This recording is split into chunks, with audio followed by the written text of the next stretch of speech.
Pozdravljam pa se menil Lions kluba Konjice in tretjega Lions Relija Kornata.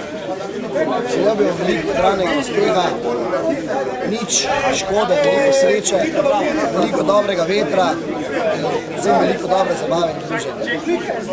Pejte v ljudi to in do sobote izpeljimo to zadevo, ki znamo najboljši. Z vami pa šlo, brez vas ne gre. Hvala.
Resnica je taka, da mi praktično 7 let peljemo program, ki je bolj ali manj poseben.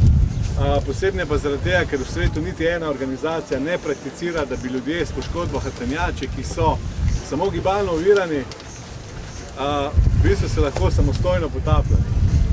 Mi smo začeli enako kot drugi, vsi so se pač, ne vem, smo jih nosili sem pa tja in tako naprej, ampak smo ugotovili, da če vozijo avto, hodijo v službo, plačujejo davke in si kupujejo stvari. Naj povem, da vse, kar je tu, je v bistvu naša osebna lastnina in ni bila podarjena, razen 2 računalnikov, ki jih boste potem videli. Vse ostalo pa, se pravim, fantje prgarajo, tako drugi potapljači. Oni nas peljajo, mi njih, sami se opedenejo, sami porihtajo in bom rekel, razen tega, da jim damo skubo v vodo, ne rabijo druge pomoči. Edini problem je, če je močan tok, takrat imajo pa tako ali tako vsi ljudje nekako probleme. Danes z nami tu, bom rekel, je eden od, kako naj rečem, najbolj vztrajnih ali pa trmastih potapljačev, to je Damjan Peklar. On je pred 6 leti pričal vsako veliko boršo z regulatorjem, jacketom pa s flašo. Pa ni bil na nobenem tečaju. Sam kupil si je pa rekel, če ne boš pri tebi, šel pa kam drugam. In mi se družimo še danes. Drugi z nami je prvi hrvaški potapljač s poškodbo hrbtenjače, Zoran Vlah, mi ga kličemo Fratar. In mi prvi zaradi tega, ker to so ljudje, ki so samostojni pod vodo. Poleg tega je z nami še Alenka Fidler in Branimir Bišćan, tamle odzadaj, iz največjega hrvaškega kluba. Tako da smo se prišli pokazati mednarodni zasedbi